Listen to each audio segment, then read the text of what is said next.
Hello, मेरा नाम है चंद्रहास। स्टडी स्मार्ट में आपका स्वागत है। इस वीडियो में हम बात करेंगे इंटरव्यू प्रिपरेशन की कि इंटरव्यू के लिए आपको क्या क्या पढ़ना होता है, क्या आपको तैयार करके जाना है, ताकि आप किसी भ्रम में रह करके कुछ और ना पढ़ के जाएं। और बहुत सारे छोटे मोटे सवाल होते हैं, उनके हम जवाब यहाँ पे जानेंगे ताकि आपकी प्रिपरेशन अच्छे से हो सके। तो चलिए स्टार्ट करते हैं बिना किसी देरी के। अगर आपको वीडियो अच्छा लग रहा है तो चैनल को सब्सक्राइब करना बिल्कुल भी मत भूलिएगा। अपने उन दोस्तों के साथ इसे जरूर शेयर करिए जिनका इंटरव्यू होने वाला है। तो सबसे पहले हम बात करते हैं कि हमें पढ़ना क्या है इंटरव्यू के लिए। वो आपको अंदाजा होना बहुत जरूरी है, क्या पढ़ना है, क्या चीज़ें तैयार करनी है।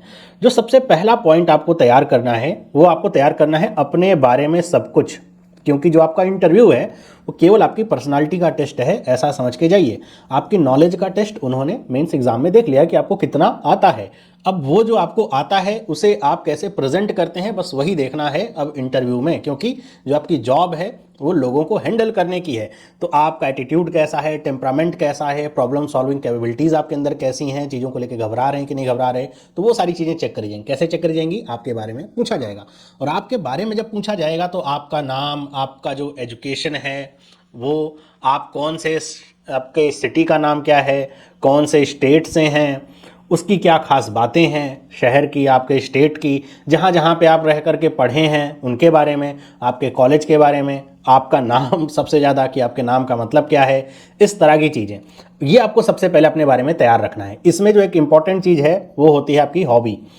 हॉबी को लेकर के क्वेश्चंस पूछे जाते हैं। और आप ऐसा सोच करके बिल्कुल मत जाइएगा कि मैं कह दूंगा मेरी कोई हॉबी ही नहीं है तो क्वेश्चन नहीं पूछा जाएगा, तो वो आपको बाहर ले जाने की तरफ आपको ले जाएगा। तो आपकी जो भी हॉबी हो उसको आप अच्छे से तैयार कर लीजिएगा। ध्यान रखिएगा इस बात का।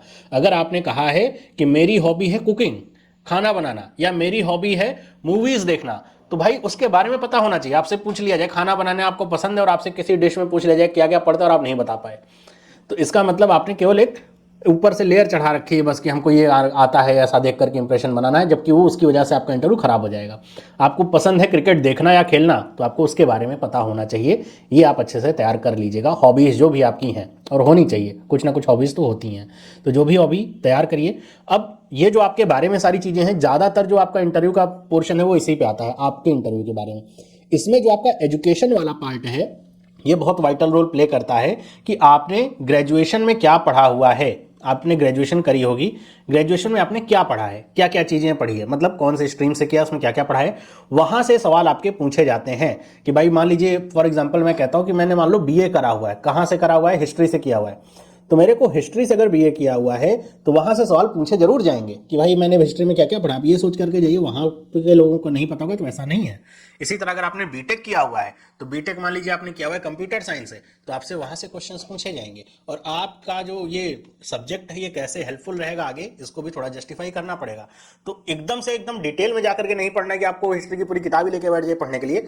ऐसी चीजें पढ़ के जाइए जो सामान्यतः सबको पता रहती हैं, ऐसी नॉलेजेस, है ना। आपसे पूछ लिया जाए भारत का पता ही नहीं पाया, है ना, पहले भारत आजाद हुआ, पाकिस्तान आजाद हुआ, भारत के ऊपर किसका कब्जा था, कितने सालों से था, कौन सी कंपनी का नाम क्या था, ऐसे मान लीजिए पूछ ले जाए।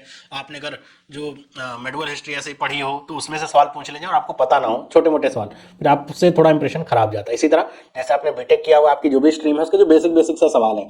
आपने इलेक्ट्रिकल से किया हुआ है तो आपको बेसिक जो फंडामेंटल प्रिंसिपल है पता होनी चाहिए। कंप्यूटर साइंस से किया है तो कुछ बेसिक चीज़ें आपको पता होनी चाहिए। आपसे कह दे कि यही चलो 5 कोडिंग लैंग्वेज के नाम बता दो, तो आपको सी के अलावा कुछ आता ही नहीं है, तो ऐसे में इंप्रेशन खराब जाता है। तो ये आपको ग्रेजुएशन अपना अच्छे से तैयार करके रखना है, हॉबीज को अच्छे से तैयार करके रखना है। तो पहला पॉइंट आपको यही तैयार करना है। आपको जो करंट अफेयर्स वाले टॉपिक्स हैं वो पढ़ के जाना है। अब यहाँ पे जब मैं करंट अफेयर्स कह रहा हूँ तो इसका मतलब ये नहीं कि सर हम 6 महीने का करंट अफेयर रट के जाए, नहीं। आप ये जान करके रखिए कि वहाँ पे जो इंटरव्यू में बैठा है वो रोज न्यूज पेपर पढ़ता होगा, वो तैयारी नहीं कर रहा, वो रोज न्यूज पेपर पढ़ता है। तो न्यूज में जो आ रही करंट या इंपॉर्टेंट चीज़ें हैं, चाहे गवर्नमेंट की कोई स्कीम आ रही हो या फिर आरबीआई का कोई नया सर्कुलर हो, जैसे भी आया है एक आपका क्या, जिसको हम ई रुपी कह रहे हैं, तो आपसे पूछ सकता है कि बताओ बेटा डिजिटल रुपी और यूपीआई में क्या डिफरेंस है, और आपको पता ही नहीं डिफरेंस, तो ऐसे में आप फंस जाओगे। समझ पा रहे हैं ना बात। तो ऐसे टॉपिक्स को आपको न्यूज की जो आज के समान समय में चल रहा है उसको पढ़ करके जाना है, ताकि आपसे पूछा जाए तो आप उसे बता सकें और अच्छे से एक्सप्लेन कर सकें, जिससे पता चलेगा कि आप एक अवेयर बच्चे हो, है ना। और क्या पढ़ना है आपको? Banking awareness. बैंकिंग अवेयरनेस में भी क्या पढ़ना है एक तो आपको जो अकाउंट के टाइप्स वगैरह होते हैं वो सारी चीज़ें पढ़ के रखनी है। बेसिक जो बैंकिंग वाली चीज़ें होती हैं, आपसे पूछ ले कितने तरह के अकाउंट होते हैं, आप बता ही नहीं पा रहे हो। या फिर एफडी में पूछ ले कि कितने टाइप की एफडी होती है, एक होती है क्यूमुलेटिव होगी एफडी, वो क्या होती है, तो आप बता ही नहीं पा रहे हो। तो ऐसे जो एफडी के टाइप्स हैं, अकाउंट के टाइप्स हैं, वो सब पढ़ के जाइए। इसके अलावा जो बेसिक बैंकिंग की नीड्स है, इंटरनेट बैंकिंग, मोबाइल बैंकिंग, क्या क्या चीज़ें होती हैं वो पता रहनी चाहिए। बैंकिंग अवेयरनेस में आरबीआई के जो कंपोनेंट हैं वो ज़्यादातर पूछे जाते हैं। मतलब आपसे पूछ लेगा कि आरबीआई रेपो रेट बढ़ा रहा है, क्यों बढ़ा रहा है भाई, इससे इन्फ्लेशन कैसे कंट्रोल होगा, क्या समझा पाएंगे आप उसे? तो अगर आप नहीं समझा पाएंगे मतलब आपने पढ़ा नहीं है, मतलब आपने पढ़ा नहीं है, आपको समझ नहीं है। तो ऐसे में जो आरबीआई के बेसिक टूल्स हैं, जैसे रेपो रेट हो गया, क्या होता है, रिवर्स रेपो रेट क्या होता है ना, और हम कहें कि जैसे अभी एक स्टैंडिंग डिपॉजिट फैसिलिटी आई है, ये क्या होती है, आरबीआई की जो ये मॉनेटरी पॉलिसी कमेटी है एमपीसी, ये क्या होती है, कितने मेंबर्स होते हैं इसमें, इसका क्या काम होता है, इन्फ्लेशन आखिर क्या है, इन्फ्लेशन का जो टारगेट है आरबीआई का वो कितना है। तो ऐसी वाली चीजें बैंकिंग अवेयरनेस में आपको पढ़ के जानी है। आपसे पूछ ले बताओ बेटा यूपीआई की क्या फुल फॉर्म है, आपको नहीं पता, कौन इंप्लीमेंट करता है, आपको नहीं पता, तो थोड़ा एक नेगेटिव इंपैक्ट जाता है। तो पढ़ाई के लिहाज से आपको बस यही पढ़ना है, ये पढ़ना है आपको जो आपके पास समय है। बेसिक बैंकिंग अवेयरनेस, मैं क्या कर रहा हूँ, basic banking awareness, basic current affair, अपने बारे में डिटेल में सारी चीजें, आपके नाम के मतलब से लेकर के आपके सिटी में फेमस चीजें, सिटी कैसे बनी, अगर फेमस है किसी चीज के लिए तो वो, आपकी ग्रेजुएशन के सब्जेक्ट, वहां से पूछे जाने वाले क्या क्या क्वेश्चन हो सकते हैं, उसको इंटरनेट पर सर्च मारिए, बहुत तरह के क्वेश्चन मिलेंगे। ये आपको पढ़ाई के तौर पर तैयार करना है, इतनी है ना। इसमें अगर आपने ढाई बरती तब बड़ी दिक्कत वाली बात है ना। दूसरा क्वेश्चन क्या है कि भाई डेवलप कैसे किया जाए कॉन्फिडेंस। ज्यादातर बच्चे वैसे तो बोलते हैं ठीक है, लेकिन जब इंटरव्यूअर के सामने बैठते हैं तो हकलाने लगते हैं, फिर स्टैमर करने लगते हैं, फिर ऊपर नीचे देख करके आंसर करना होता है ना, कि ऊपर देख रहे हैं, दाएं बाएं ऐसे देख रहे हैं, फिर ऐसे कर रहे हैं, फिर पैर हिलता रहता है उनका सामने बैठे बैठे, हाथ या खुजली होती रहती है। तो ये कॉन्फिडेंस की कमी या नर्वसनेस को दिखाता है। अगर आप बोलते हुए अटक रहे हो, आप अपना इंट्रोडक्शन ही दे रहे हो, मैंने कहा कि आप या एग्जामिनर आपसे कह रहे हैं कि अपने बारे में बताइए, तो आप कह रहे सर मेरा नाम ऐसा है, फिर ऐसे ऐसी आवाज़ें आप कर रहे हो, इसका मतलब आप नर्वस हो रहे हो, कॉन्फिडेंस की कमी है आपके अंदर। इसके लिए सबसे बेस्ट तरीका क्या है, आपको मिरर प्रैक्टिस करनी है। मिरर प्रैक्टिस का मतलब क्या हुआ कि आपके घर में शीशा तो होगा ही जिसमें आप चेहरा देखते होगे, बाल झाड़ते होगे, तो उसी के सामने आपको अपने, या तो आप खरीद लाओ, नहीं है तो सामने रखो अपनी मेज पे, और फिर अपने को देख करके आंख में आंख मिला करके प्रैक्टिस करना शुरू करो। आप अपने से ही क्वेश्चन पूछो और खुद ही आंसर बताओ। होगा क्या इससे कि आपको फेस करने की जो आदत है वो डेवलप हो जाएगी, और आपको बोलने की हैबिट हो जाएगी कि आपसे जो क्वेश्चन पूछा जाएगा आपको उसको आपको कैसे आंसर करना है, और आपको समझ में आएगा कि आपका जो चेहरा है उस पर कितना कॉन्फिडेंस आ रहा है या फिर आप दबे हुए से महसूस कर रहे हो। तो मिरर प्रैक्टिस की काफ़ी ज़रूरत है। अगर आप मिरर प्रैक्टिस नहीं करेंगे तो बड़ी दिक्कत वाली बात है। दूसरी चीज़ है डेवलप कैसे होगा, मॉक इंटरव्यूज़ दे करके। मॉक इंटरव्यूज़ जब आप देते हो तो आपको आपके अंदर जो कमियां हैं वो पता चलती हैं, और उसको कैसे दूर किया जाए वो पता चलता है। तो मॉक इंटरव्यूज़ आप दीजिए। हमारा भी मॉक इंटरव्यूज़ चल रहा है, जिसके लेकर के मैंने पहले वीडियो बनाया, अगर आपने नहीं देखा तो देख लीजिए कि क्या मॉक इंटरव्यू का प्रोसेस है, तो आप देख सकते हैं। मॉक इंटरव्यू देख के आपको फ़ायदा मिलेगा। तीसरा जो सवाल आता है इंटरव्यू को लेकर के वो होता है कि हमारा जो इंटरव्यू है वो कौन सी लैंग्वेज में सर हमें देना चाहिए। तो जो इंटरव्यू है, बहुत सारे बच्चे ऐसा समझते हैं कि मेरे को ना इंग्लिश नहीं आती है, और अगर इंग्लिश में इंटरव्यू नहीं दिया तो नंबर कम मिलेंगे। या फिर कुछ बच्चे सोचते हैं कि हिंदी में इंटरव्यू दे कि ना दें, या फिर हिंदी में ही देंगे हम, कहीं ऐसा तो नहीं, मतलब डर रहता है कि हिंदी में इंटरव्यू दें तो खराब हो जाएगा क्या। तो आप इंग्लिश में इंटरव्यू दीजिए चाहे हिंदी में इंटरव्यू दीजिए, आपकी लैंग्वेज से जो आपका इंटरव्यूअर होता है उसके ऊपर कोई बहुत कम प्रभाव नहीं पड़ता बिल्कुल भी, क्योंकि आपसे आंसर पूछा जा रहा है बस, कि आप क्या आंसर कर रहे हो, कैसे उसको बता रहे हो। आप अगर हिंदी में कंफर्टेबल हो तो आप अपना इंटरव्यू हिंदी में दो। अब ऐसा भी नहीं सर मैंने इंग्लिश से शुरुआत करी बीच में हिंदी बोल दूंगा तो क्या कुछ पाप लग जाएगा, बिल्कुल नहीं।